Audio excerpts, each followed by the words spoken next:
Bonjour et bienvenue dans ce nouveau tutoriel dédié à la connexion Internet à partir de votre ordinateur, mais également de votre tablette ou de votre téléphone.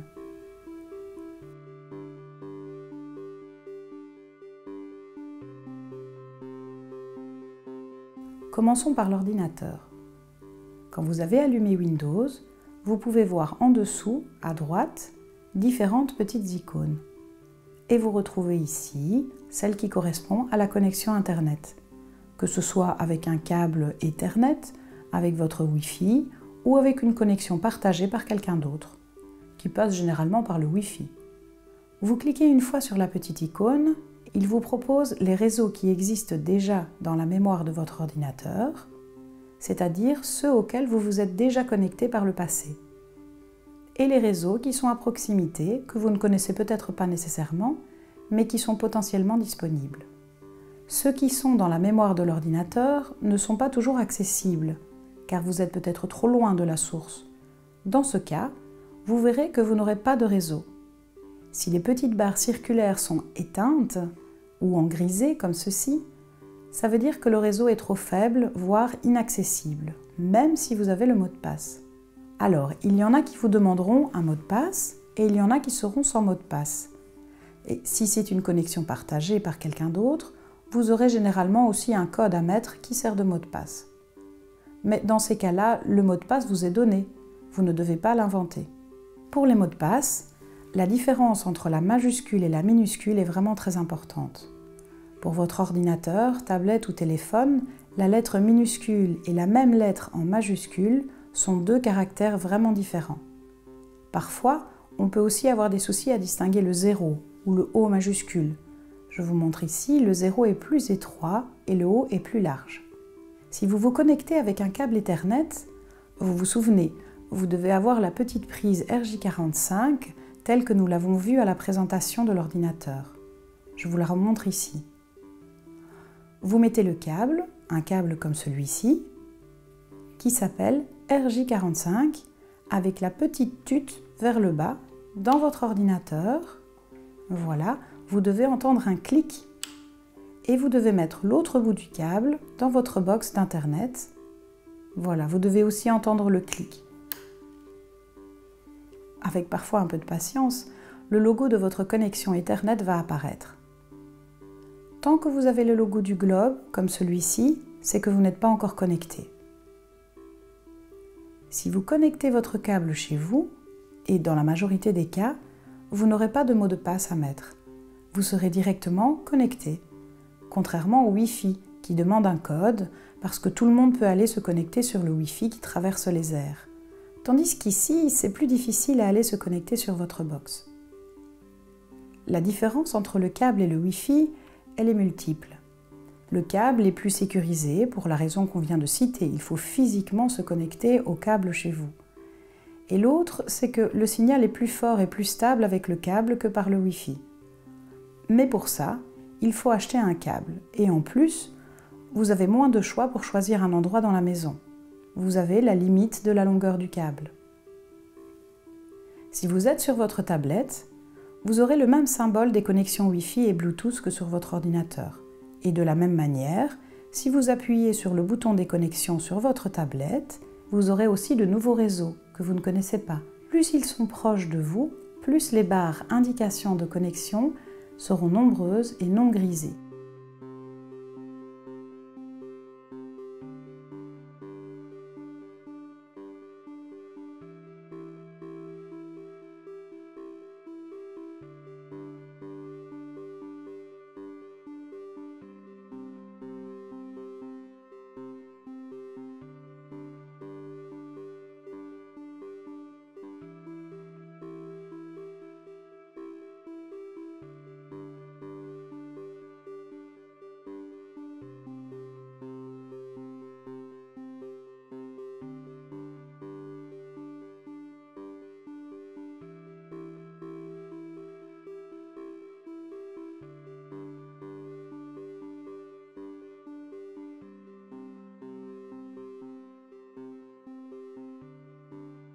Parmi les types de connexion au Wi-Fi, vous pouvez en avoir de deux sortes. Vous avez le Wi-Fi direct, on va dire, qu'on vous propose et vous vous connectez directement dessus sans aucune difficulté. Et vous pouvez avoir des hotspots où on vous demandera un identifiant. Les hotspots, ça peut être soit une association ou une entreprise ou quelqu'un qui partage son Wi-Fi et qui vous demandera par exemple de mettre votre compte personnel de courrier électronique pour vous identifier et un mot de passe. Ce mot de passe-là, vous devez généralement l'inventer vous-même pour vous enregistrer dans sa liste d'utilisateurs. Cela lui permettra de limiter la quantité de bandes passantes, le nombre de data utilisées et le temps que vous passerez sur sa connexion. Ce sont 3 choses différentes qui peuvent être limitées. Très schématiquement, votre identifiant, c'est un peu la plaque d'identité de votre voiture. La bande passante, c'est votre canal sur l'autoroute du Wi-Fi et vous pouvez être très nombreux sur l'autoroute. Donc parfois, on va vous dire que vous ne pouvez prendre qu'un seul canal et que vous êtes obligé de rouler à 70 au lieu de 120 s'il y a beaucoup de monde. La quantité, c'est le nombre de choses que vous pouvez prendre dans votre voiture au fur et à mesure du trajet pour repartir avec. Le temps, c'est le nombre de kilomètres maximum que vous pouvez faire sur son autoroute, avant de devoir laisser le canal à quelqu'un d'autre. Pour celui qui fournit le hotspot, il s'agit aussi d'une obligation légale d'identifier les utilisateurs de son réseau. S'il y a un souci, téléchargement illégal ou conversation déplacée, qui se passe sur son réseau, il doit pouvoir dire aux autorités le numéro de la plaque de la voiture fautive. D'autres types de hotspots peuvent être ceux qui sont liés à vos fournisseurs Internet. Si vous avez Internet à la maison avec Proximus ou avec vous ou avec Telnet, en fonction des contrats que vous avez, vous pouvez bénéficier du Wi-Fi grâce à leur hotspot un peu partout en Belgique.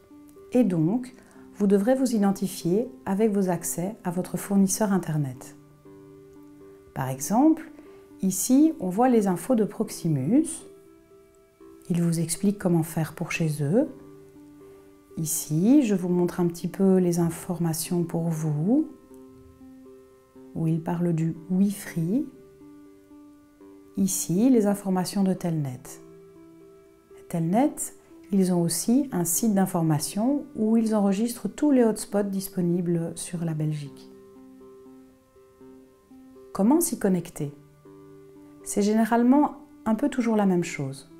Vous devez d'abord avoir un contrat avec eux et vous devez être connecté au moins une fois sur leur site.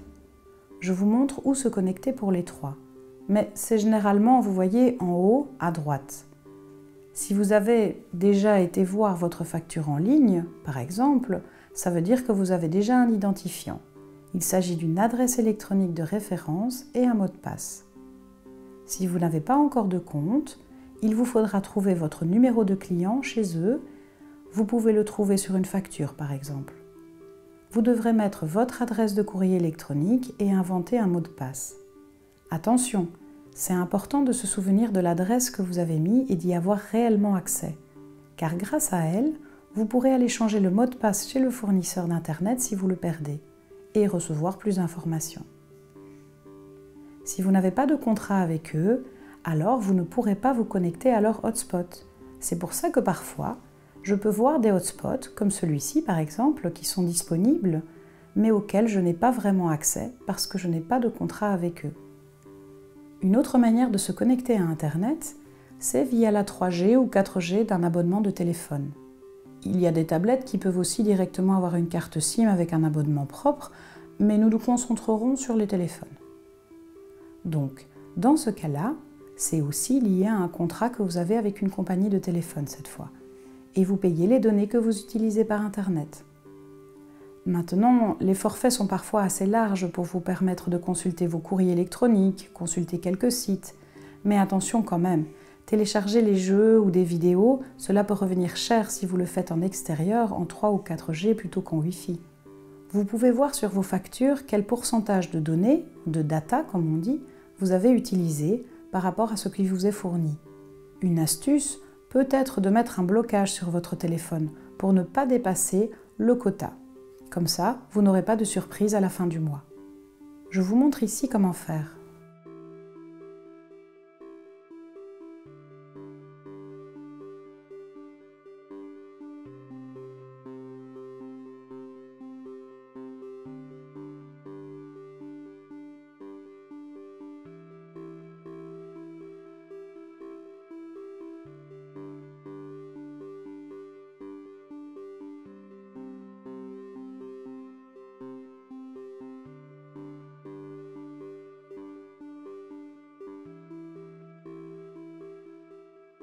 Alors, il faut savoir que vous pouvez aussi partager la 4G de votre téléphone avec votre ordinateur et votre tablette par exemple, si vous devez absolument aller sur Internet. Mais attention, cette dernière option est à utiliser avec beaucoup de précaution, parce que sur la tablette ou l'ordinateur, la consommation de données va encore plus vite que sur le téléphone, et vous risquez des mauvaises surprises. N'hésitez donc pas d'abord à limiter le quota de données en fonction de votre contrat, avant de partager la connexion pour ne pas que ça dépasse. Car sachez que souvent, les données supplémentaires vous sont facturées à prix d'or. Et une fois connecté, me direz-vous, je fais quoi? Eh bien, je peux aller sur un navigateur pour questionner Internet avec un moteur de recherche. Je peux aller sur la page de mon réseau social préféré, ou envoyer un courrier électronique, ou regarder des vidéos, ou aller voir les horaires du club de foot. Et puis ceux du bus pour y aller, ou faire des courses et comparer les prix, ou simplement parler avec des amis et la famille. Vous voyez quoi, plein de choses différentes.